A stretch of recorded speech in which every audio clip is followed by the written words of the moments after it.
My three new embroidered shirts are in the wash right now. So I'm back to the temporary shirt that doesn't give the best look as it is before, but we are here and we're here to have a great time. How's everybody doing? Welcome aboard, Eric Hayes. Welcome aboard, Deborah Moyer. She says, hola Pasi. Welcome aboard. May Wood says, good afternoon, everyone. And how is everybody today? We are doing just fine. Michael Rudden says, I am away. Be back tomorrow, most likely. Small chance of coming in late, but as long as we have your presence, we are happy. Julie Henderson says, Will, a.k.a. Santos, receive congressional pay and pension? He can now enter congressman on his resume. Thanks to McCarthy. And I understand he's going to have a committee chair as well. Welcome aboard to the show as well. Lee Grant is in the house. How you doing, Brother Lee? And the one and only Yvette Avery Herod, our expert on unionization. And with us as well is Alistair Waters. How you doing, my beautiful Alistair Waters? How you doing? Brige MCP is in the house. Julie Henderson is in the house. Para ver. Well, look, let me tell you guys, I got to get a few more channels started. But lucky me, I have Tom C is in the house, like the t-shirt, Casual Tuesdays. Me gusta eso. I like the way you said that. You cover me. Lee Grant says, as a conservative Republican, I do not support reign in violence on the political opposition. I know you don't, Lee. Remember, I believe we're all basically good people. The crackpots are the ones doing the things, and it so happened most of the crackpots right now are on the other side. But I tell you what, folks, let's get started with I cleaned up the speech that I gave to the Cy-Fair Democratic Club, but it's a speech on winning the Democratic message, the narrative. Some of it you've heard me say before. Today I'm saying it in a different context. I hope you will all listen to it, and also I hope you will share this video. I think this is a video that can actually help us along the line. But anyhow, let's go ahead and start it. As I play this, I have some other work that I got to get done. So check this out, and then I will be right back after this. The one thing we forget about our brothers and sisters in Yoakum, Texas, and Brenham, Texas, and all these other towns in the country. And these are nice people too. But, they hear about us, and guess what we have? Horns. I mean, if you listen, I ask you to do something at some time. Spend 1 week concentrated on right-wing radio and Fox News. I know it hurts. Oh my God. It hurts. I can't do that. And let me tell you why I did that. I wanted to feel what those people were feeling. And I'm going to tell you something, man. You guys scare the hell out of me. All right? I'm not kidding you. You guys scare the hell out of me. If you heard on Fox News and right-wing radio about who you are, you would be scared too. Okay? And what we don't do is we don't change the narrative. And we don't invest in changing the narrative. And that is what, we sit down and we are very smart. We are so damn smart, right? I went to 5 or 6 Beto events, and Beto could name why it is, and I talk about this on my talk show. Healthcare. The people in what I didn't hear Beto say on the campaign is you are being assassinated by your people in Austin, by the guys who elected Austin. The Medicaid expansion to the Affordable Care Act was free for the first 3 years, and thereafter it cost you 10%. That's it. Our Republican legislature chose not to provide Yoakum, Texas, Brenham, Texas, and all these country towns healthcare. They're losing their hospitals. And whenever a hospital is lost, why don't we have the chairpersons of the different Democratic parties in those cities in front of that hospital saying, this is what Austin has done by not accepting the Medicaid expansion to the Affordable Care Act? We don't do that. Republicans have They do that. They do that for things that don't really exist, right? They do that for things that aren't real. But we, when it is time for us to go out there and spend and do the narrative, we don't. So I always tell people, we talk about all these problems. If you listen to my show, Why don't they do that? Why don't they do that? Why don't we do that? Because forgive me, we are elitist. It is true. It is true. I hate to say that, but it is true. And I was at one time as well. I would speak about how can that person be so damn stupid to think that. I would go out there and I would say, wait a minute, you should know better. I would go out and say all these things like, you should know that, right? Look, I'm an engineer. I love numbers, right? And I figure if 1 + 1 is equal to 2, every single one of you should know 1 + 1 is equal to 2. And if you don't know it, there's something wrong with you. And I'm not going to spend my time to try to convince you otherwise because you're just wrong. We simply know it. Exactly. Hey, how you doing? Nice to see you. Yeah. You assume that these people know this thing, right?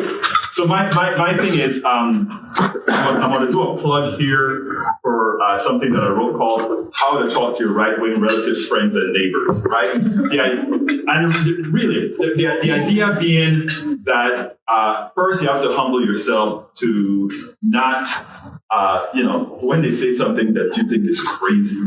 And trust me, my sister voted for Trump. Okay? So it's not like I don't know what I'm talking about. My sister was a Trumpist, she's an evangelical, true evangelical Christian. Her church has all the reasons why Trump is the second instantiation of Jesus Christ. And yeah. Hey, I'm just a messenger.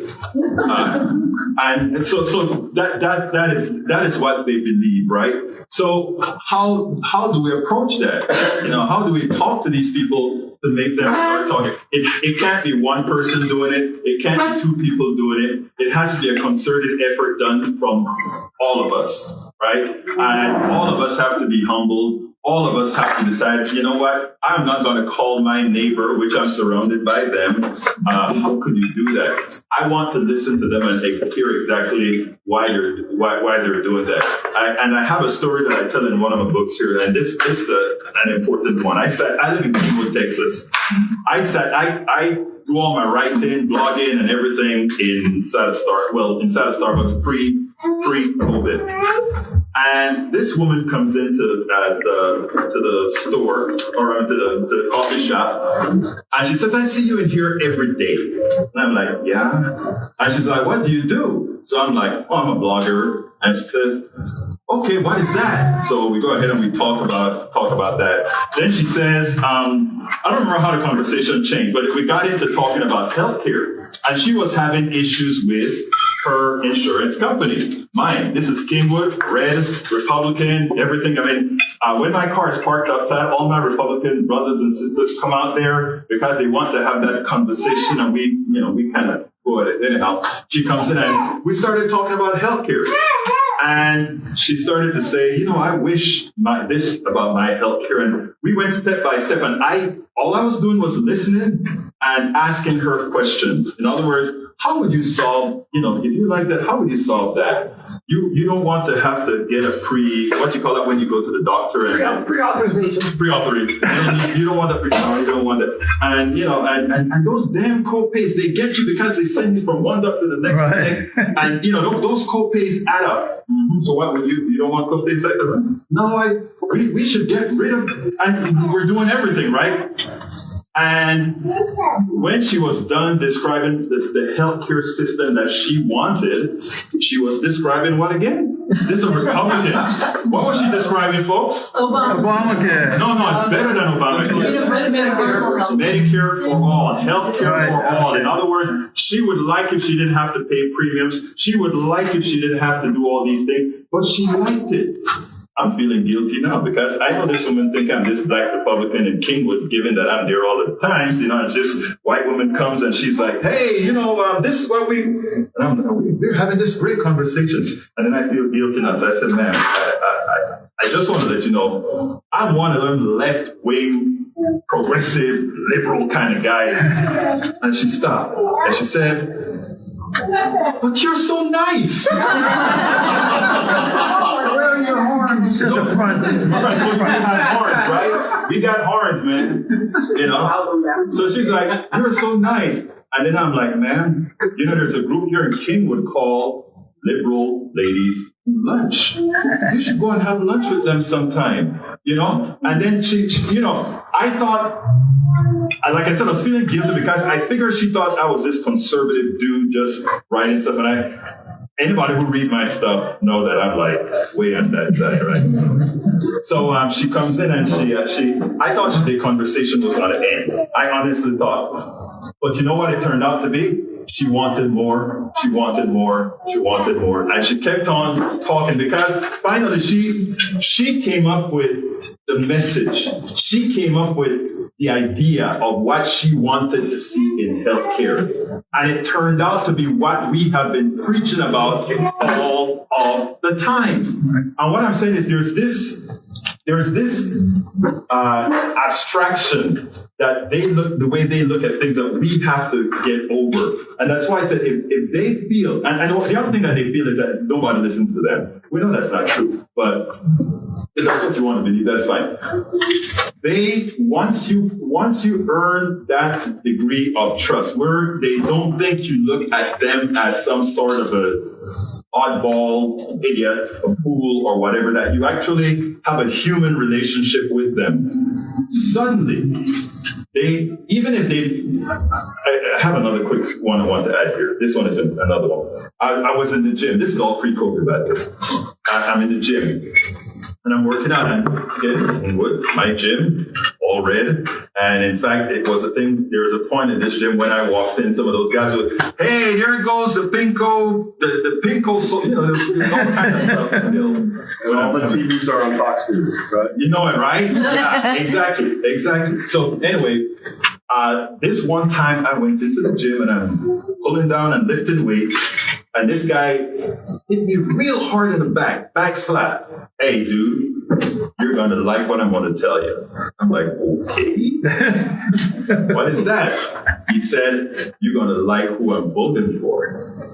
I'm like, okay. Who are you voting for? And this was when Beto was running against Ted Cruz.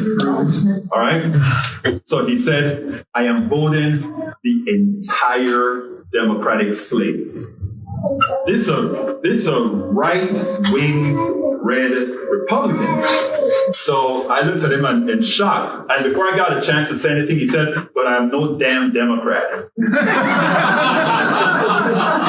okay. So I said, okay.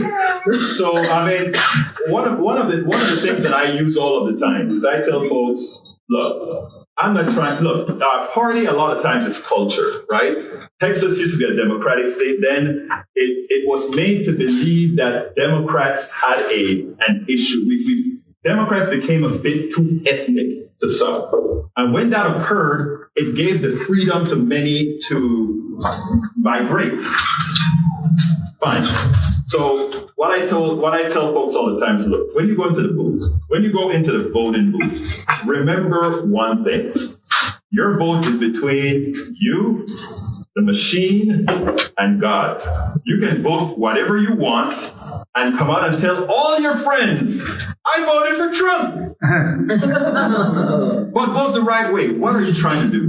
Vote your interest. If we get people to start voting your interest, then it doesn't matter what party they are.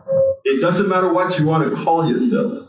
You know, so those are the kinds of principles and things that I push on my show, my blogs, and everything.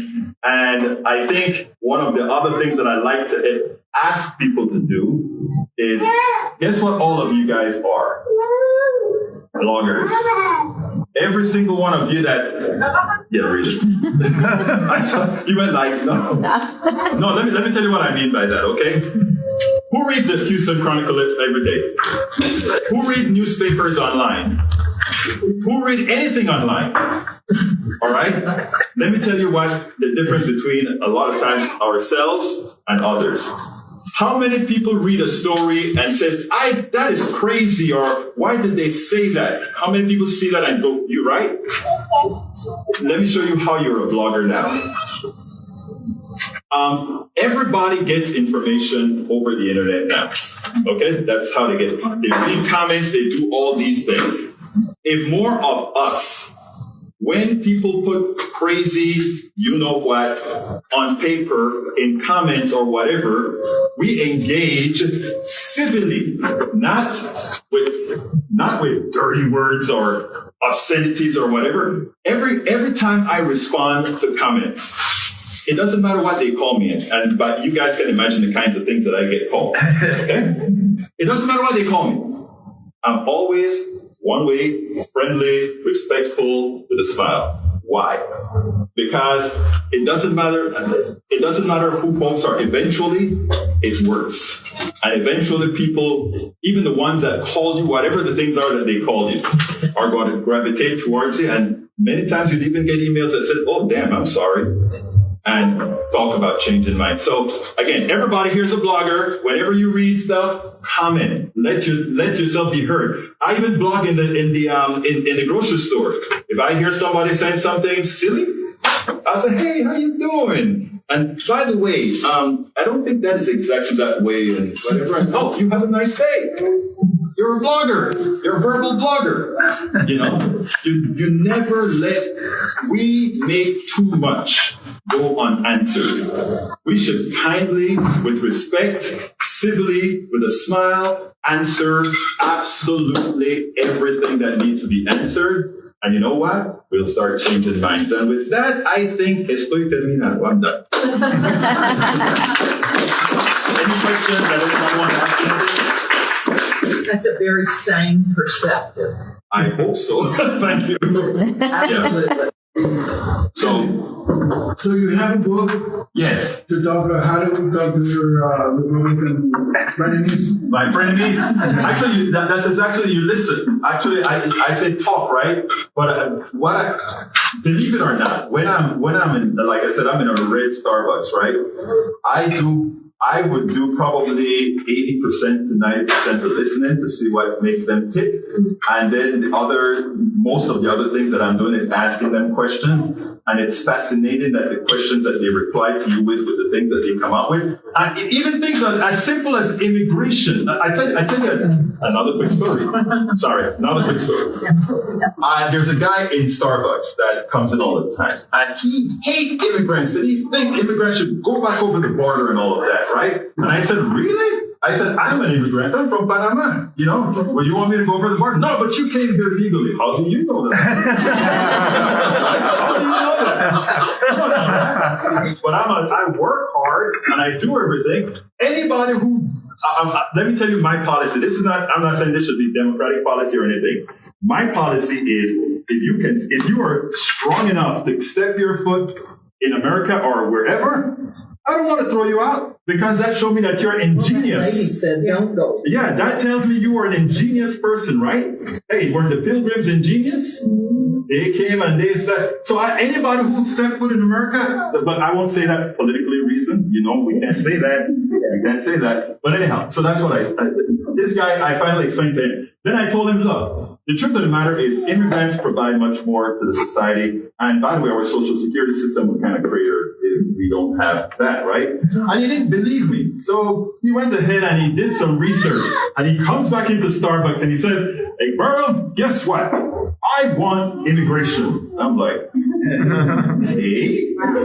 Then I said, but I want to do it the Republican way. And I said, what is Republican way?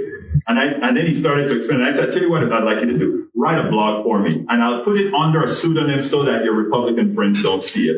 And no. I want to write the blog. And you can post it under my name. I'm like, okay. And he came up with immigration policy. I disagreed with how he wanted to do it because, in effect, he wanted to make a buck on, on immigration. But it was an answer, right? He had a policy that was going to. So I said, okay, I'll print the blog. And if we could compromise on something like that, hey, that's So that is the thing. The thing about it is let folks do their talking and ask them the questions. And generally speaking, because progressives, and I don't want to sound conceited, but progressives are right.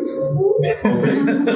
Progressives are right. I agree. You know, and if you take a look at the definition of conservatism, there is nothing within the conservative mantra that gives you any hope of progress for anyone. It's just what conservative means, status quo. Right? So so you let and guess what? Most people want progress. So therefore, most people want progress. Guess what most people are? Progressive. If you doubt it,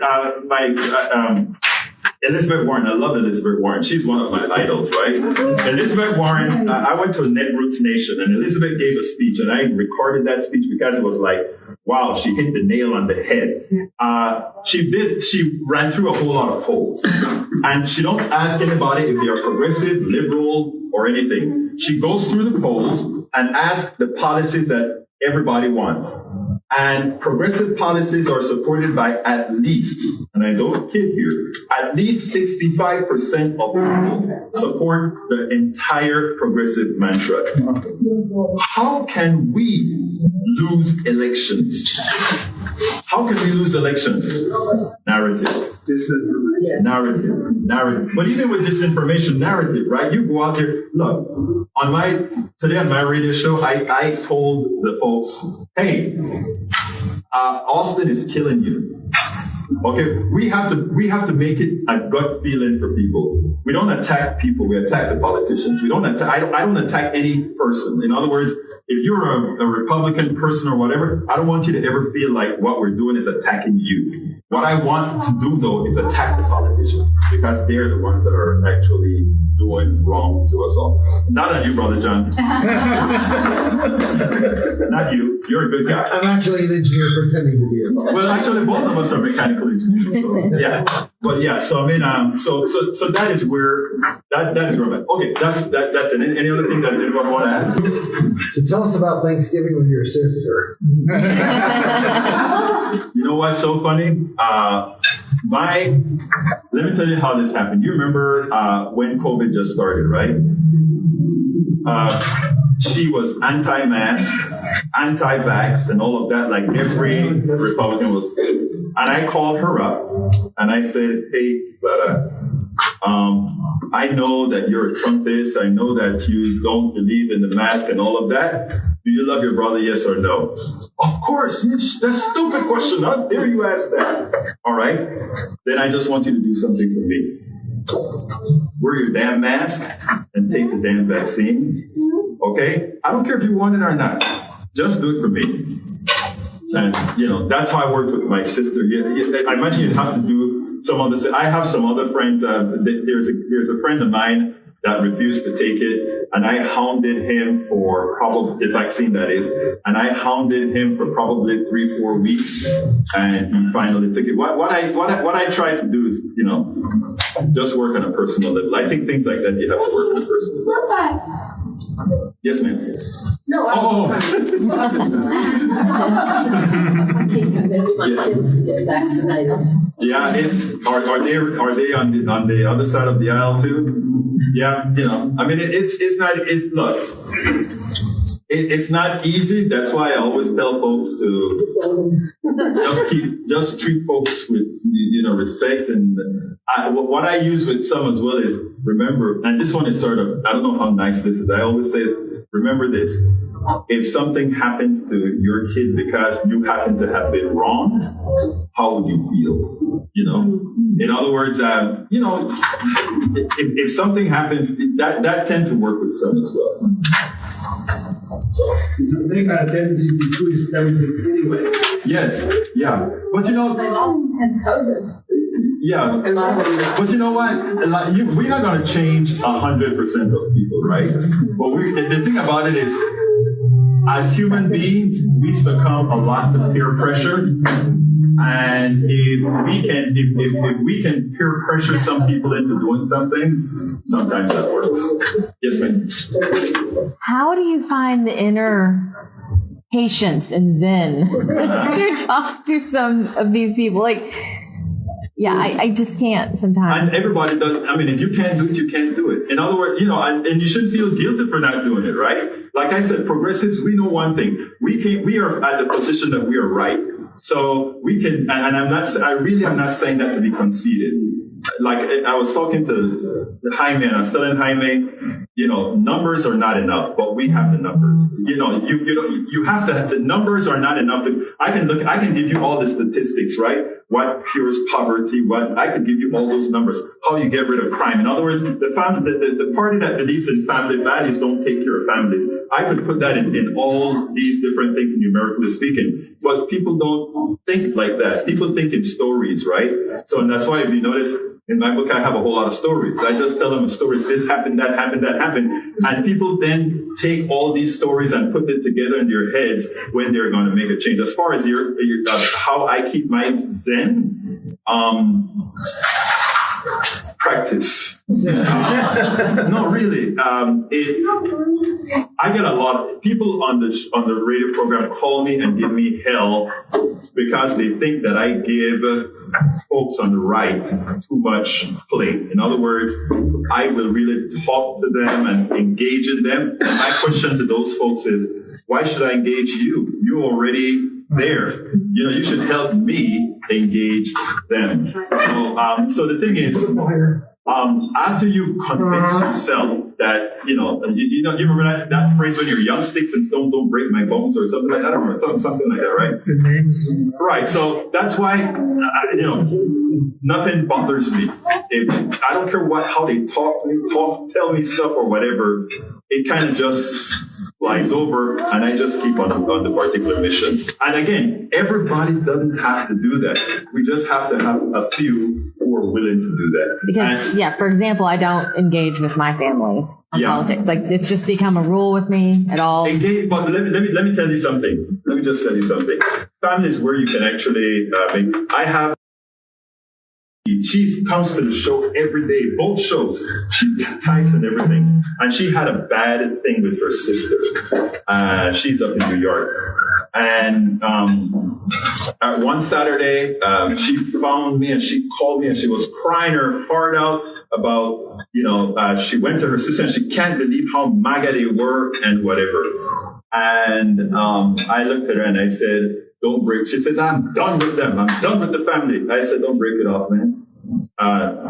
Go to your stuff. And every time she tell you something, they say, hey, I love you, and whatever. And a few weeks later, she says, damn, McBurdo, you know what? They still MAGA, but at least they're listening now. So you don't give up on these folks, because guess what? They need a place to land.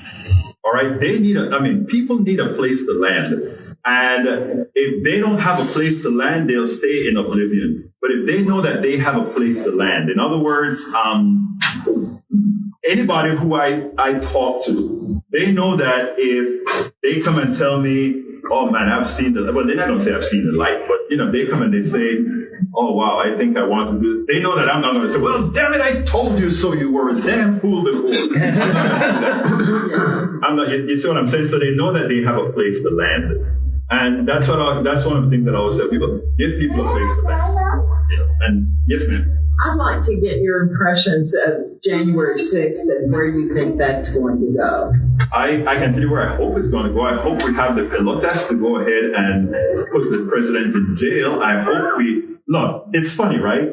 Everything in this country always operates the same way. The people, the peons, those of us who are on the bottom level always get convicted, thrown in jail, and all of that for things that gets done. And if you look at all the 400 or so people that have been thrown in jail or whatever, they weren't the instigators. It's the Trump sycophants and others that's instigators, and they're still walking around.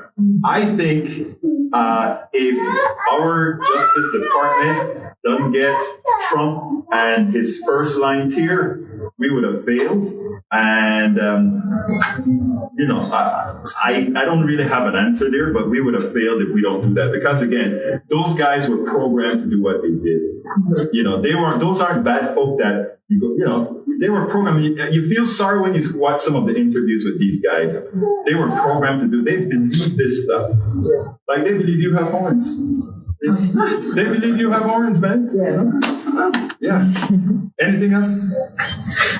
Yes, I've always thought the Democratic Party represented the majority, working stiffs, like you say, and families, family values. Yeah. But it seems like the Republicans have stolen that mantra without the substance. And how are Democrats going to be able to come back and win back the majority of the people like us? Well, you scare the hell out of people. You can get them. You can get them to believe anything, right? But how do we change that?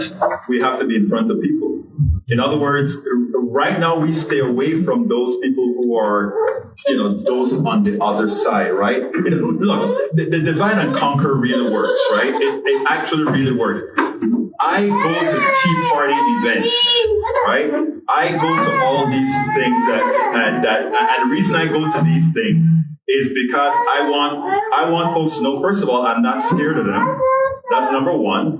And number two, I don't hate them. So if I'm not scared of them and I'm willing to engage, the problem is that we allow those people to make a caricature out of us, and then we accept that caricature when I say we accept the caricature, I mean we accept that caricature by not refuting it or by not being there. And my thing is to be engaging all of the times, and you don't have to be rude to be engaging. I mean, on my chat, Daniel Ledo, if you look at the chats that go through with that, it's like he's attacking, and the responses is just one at a time, and it's not for him. It is for everybody that's in the community that's seen all those messages. That even if he's people actually see the response from what a progressive looks like. How can we hear you, Egberto? Oh, thank you. PoliticsDoneRight.com is the website for the program, yes, sir. Oh, okay. Yeah, you can go to politics. Unless you want to pick up the tab. Oh, no, but you can pick it up for me. PoliticsDoneRight.com is the website, and also I'm all over. I'm on YouTube, TikTok, everything. So you can go ahead and find. But the name of the program is Politics Done Right. So you can find that everywhere on the internet. And please listen to KPFT 90.1 FM Houston. We're trying to build back our listenership, and you know what happens when you're kind of off your program.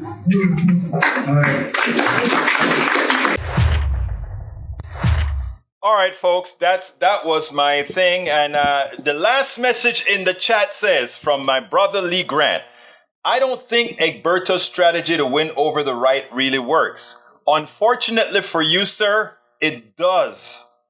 It actually does.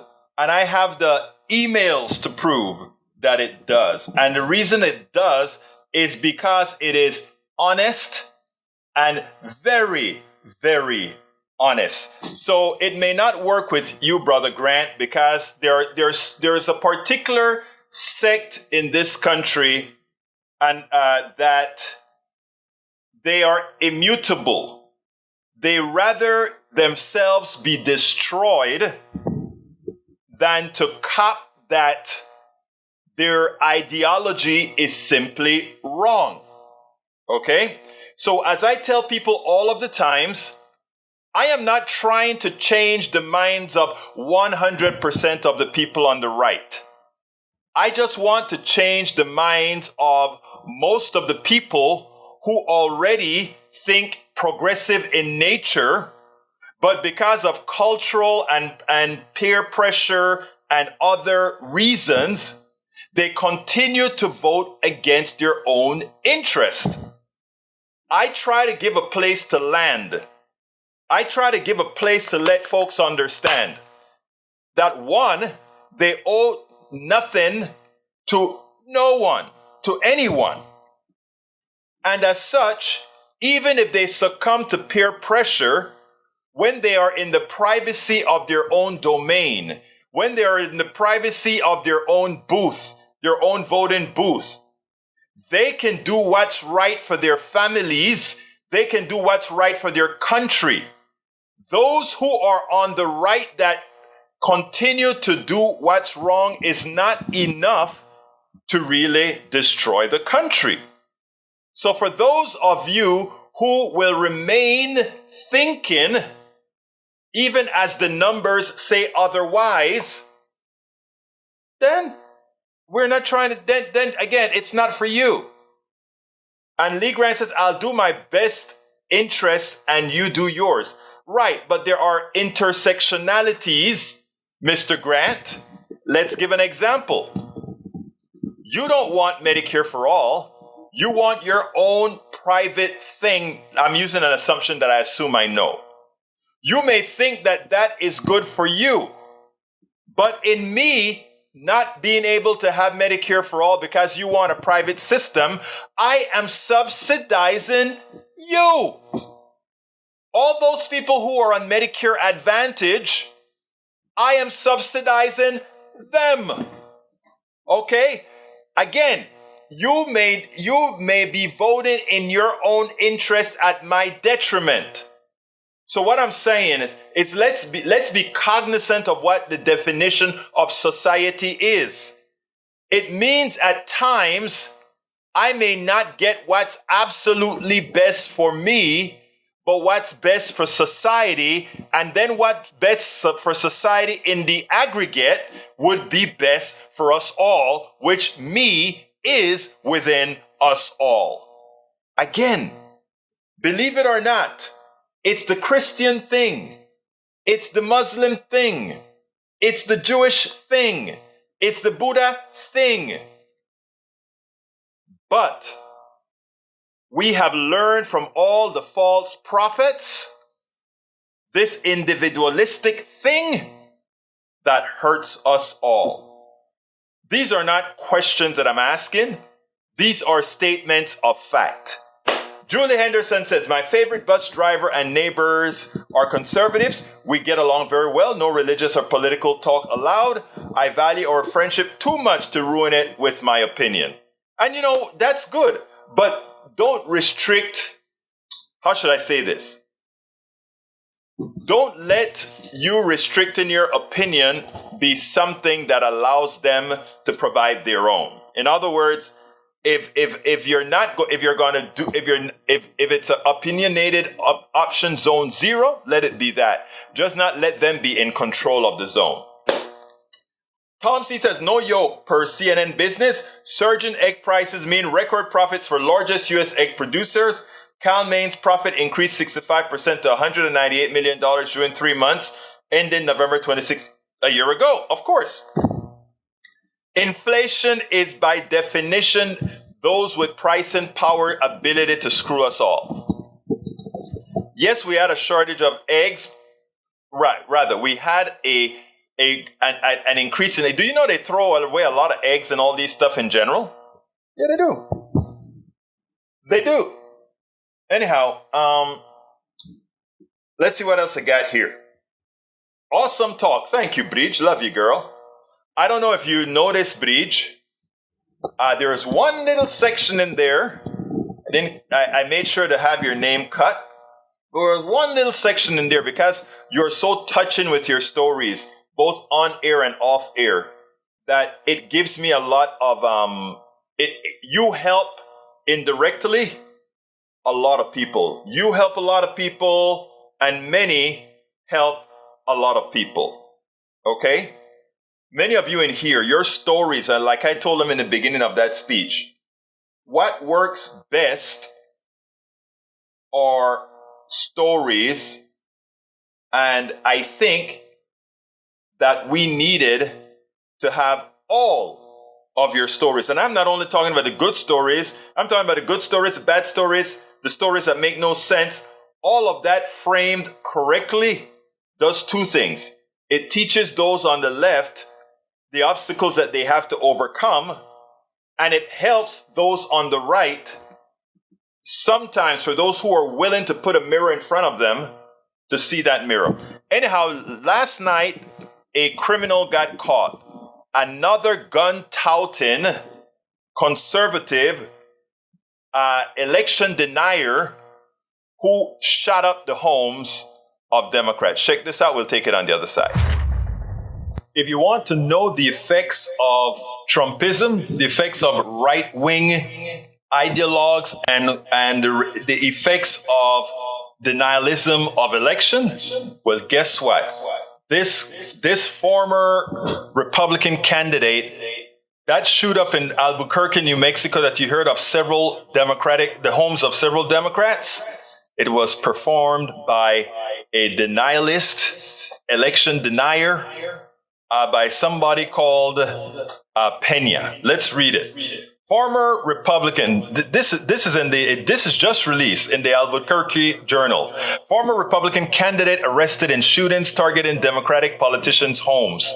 The Albuquerque Police Department has arrested Solomon Pena, an unsuccessful Republican candidate for the House District 14 seat in the South Valley, in connection with the shootings at local Democratic politicians' homes.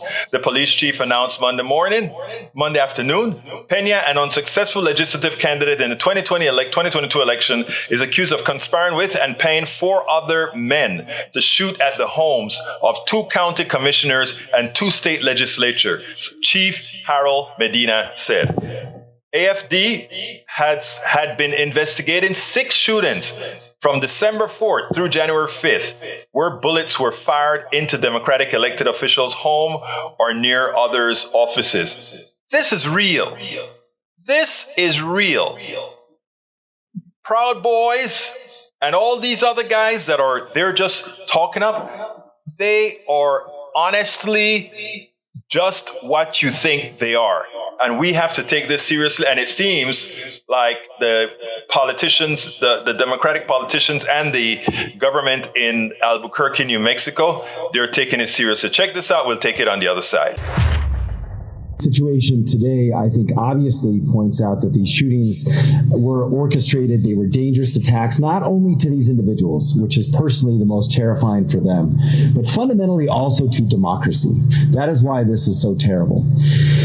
This type of radicalism is a threat to our nation, and it has made its way to our doorstep right here in Albuquerque, New Mexico. But I know here we are going to push back, and we will not allow this to cross the threshold. Fundamentally, at the end of the day, this was about a right-wing radical, an election denier who was arrested today, and someone who did the worst imaginable thing you can do when you have a political disagreement, which is turn that to violence. It is important, folks, that we take these things seriously. It is important that we come to the realization that MAGA is a clear and present danger to America. It is imperative that we, going forward in other elections, make sure that no other Republican that support the types of guys like these are elected again. Because you know what? They have power. As you can see right now, they're attempting to bring down the economy with the debt ceiling. These people are dangerous for America. Very dangerous for America. We spend a lot of time deconstructing the news, they are very dangerous for America. And you're Julie Henderson, I like that statement, and I think that's a good corollary to exactly what we talk about. In other words, it's not a fight. It's a conversation. And when you talk about, I won't counter opinion, but I make them accountable for negative actions. Perfecto mundo. Lee Grant to Maywood says, we Texans will democratically vote our will. You get to vote in that dysfunction they call California. California is actually, it's amazing how we promote California as being dysfunctional, a state that is much more populous than we are, a state where the educational system is much better than ours, a state where, and again, you can look at all the problems. California have a ton of problems. And that is because it's also run by neoliberals, okay? But they have a lot of problems. But even with the level of progressivism that's done in California, which is not as progressive as I would like it to be, there are orders of magnitude as far as many sectors above and beyond us. After all, they're more populated than we are. If we were so great, people talk about the great migration to Texas, the great migration to the South. All of that is true. But these other areas still remain very, very, very much in command of where people want to be. All right? You don't see the mass exodus from California. You don't see that. And that is because they have humane policies. A lot of people come to Texas with California money. They live very well. But you don't see poor people leaving California to come to Texas. You know why? Because we kill them with our policies. We kill them. All right, what time is it? 3:50. There was something else that I wanted to touch on before I moved on. Let's see. Let me go back to your chats here. Para ver. Tom C, I read that one already. Julie says, my favorite bus driver and neighbor. Oh, I read that one already as well. Okay. AVQ, yes, you missed the speech that I gave to the Sci-Fair Democrats, which wasn't a speech just for Democrats. In fact, I'm going to be publicizing it on Daily Kos as well. E2247 says, full documentary about a largely forgotten voting rights, civil rights pioneer and organizer, Reverend Fred Shuttlesworth, 18th March 1922 to October 2011, 56 minutes. Great. Thank you for providing that, sir. E2247 also says, here's a deeper look into the context of Fred's organizing. Never heard of him. So that's why I love you guys. I learned so much. Lee Grant says, free camping throughout many California cities. I think what you're trying to impress on us is the exploding real estate that goes on because of capitalism, which is occurring in Austin, which is occurring in Dallas, which is occurring in Houston as well. Yeah. I am against this economic system that allows that to occur. That's why I support the type of economic system that I support. And I think you guys understand that quite well. Patrick time. CDC, FDA investigate possible link between updated Pfizer vaccine and stroke. Actually, that investigation was done already. And there is no real correlation between the Pfizer vaccine and stroke. There is a correlation between COVID and stroke. As my cousin, who was a New York Police Department detective, he got COVID before the vaccine, and he got a stroke because of the clotting effects that COVID can have on certain blood types. So he got not only a stroke, he got a slight stroke, a blood clot, and kidney damage, all because of the clotting that happens with that. Guessing Egberto doesn't see my Twitch messages. I didn't see your Twitch messages. Actually, I did see your Twitch message. Democrats should tell Republicans that if you go through with the debt ceiling shutdown, piecemeal funding to keep afloat, the first thing we're going to defund is our border patrols. I would go ahead and defund border patrols and the military at the same time. Roberto Luis, mi hermano favorito, está en el salón. That is Robert Luis, my brother from Panama. Folks, Roberto was over here to help finish up my sightings, and man, he brought another Panamanian brother over here to the house, and they completely did the siding on the top of the house by my office. Thank you so kindly, Roberto. Couldn't have done it without you, sir. Who else is in the house? Maywood says, sure, California has its problems just like everywhere else, but I challenge you to find an example of dysfunction. You know, it's interesting because, Republicans like to just say things and think it's true. You know, but I mean, you go to California for healthcare, etc. You don't have a problem. You come to Texas, you die. You know, I mean, again, we're talking from people who, well, anyhow. Daniel Lido says, Maywood, thinks we may disagree on the definition of moderate Democrat. I don't care. I don't believe in moderate Democrats at all. I think moderate Democrats are nothing more than Republicans, really. Let's see what else we have. Robert Davenport, too, says, hundreds of millions of doses administered, and the crazy fringe are afraid of one reported case of a stroke. LOL. Must be afraid to leave the house because they might get struck by a meteorite. But that is not only the concern. the concern that I said is that one of the results of COVID proper is stroke. You get COVID, you get a stroke. You know, and when they look statistically of the vaccinated and the unvaccinated, the amount of stroke in the unvaccinated and the vaccinated are identical. So, for people to believe in this ridiculosity, I find it, well, I mean, the reason I keep harping on this is I don't believe, I believe in humanity. I don't believe in, if I were another type, I would say, okay, folks that don't want to take the vaccine, don't take the vaccine. I don't want you to take the vaccine because you'll die and you'll be and that would be one less right-wing vote. But I don't think like that. I love humanity, whether you're right-winger or not. I mean, sometimes you wonder. Moderate Democrats are what Republicans were a generation ago. True. That is true. Lee Grant says dysfunction is when a pharmacy has to close because they can't afford all the looting. So where is that now? I imagine all over the country. All right, let's see. We are at 56, which means it's time for me to do my ask. I start doing a short ask at the end of the show because it messes with the flow when we do it in the middle, etc., etc., etc. So I want to ask all of you today that have the wherewithal that are listening to please contribute to Politics Done Right.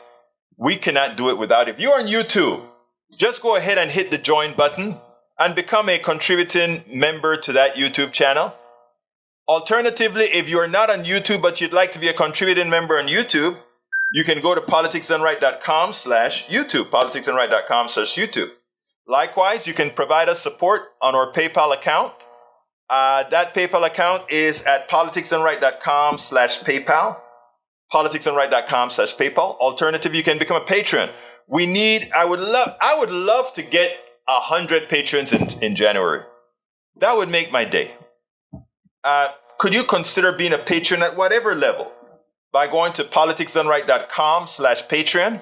Patreon is spelled Patreon, Patreon, politicsdoneright.com/Patreon. You can also support us by getting our books. And again, our books are very informative.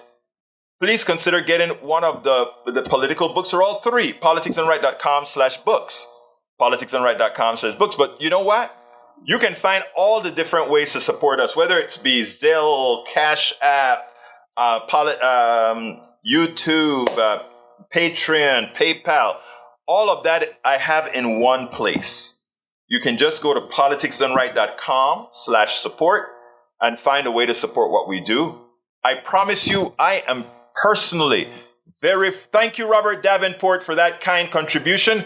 Catching up with Bridge MCP from yesterday. Love you, brother. Thank you for that super chat. But I want you guys to understand this. One cannot really profit from this thing. The books and the contributions and the t-shirts and the cups and, remember? Cups, this one was designed by Bridge MCP. And the cups, there's Bridge's cup. All these things, bits and pieces, support what we do. It allows me to do this. It allows me to drive to KPFT 3 times a week because KPFT pays me $0 to be there, but I feel a necessity to be in every domain, on air, on the internet, and everywhere else. So it is a composite contribution that all of you make here on my internet show that allows me to expand and do what we're doing to try to inform people. So I ask you kindly, if you can continue to support this program, and for those of you that have never supported this program, please go ahead and go to politicsdoneright.com/store, go to any avenue that you can and support the program. We are here to make sure we continue to inform and inform and inform, just as the right does. We just do it cheaply, inexpensively, because we actually believe in what we're doing. So again, thank you, Robert Davenport, for that super chat. And for anybody else who wants to give super chats or buy at the store or buy the books or whatever, just contribute as best you can. I ask you so kindly. My name is Egberto Willies. This is Politics Done Right. And you guys know how I end this baby. I am wet. Out. We spend a lot of time deconstructing the news, trying to parse it into a form that everybody can understand. We try to find those little nitpicks where it flies above the fray, etc. If you really like these videos that we do, I want to ask a big favor. Please go ahead. Number one, subscribe to our channel. And number two, please join if you can. Thank you so kindly for watching. Keep watching. Please remember to share. We must populate the entire internet with our progressive message, a message that we know is what most Americans say that they want. So help us, please.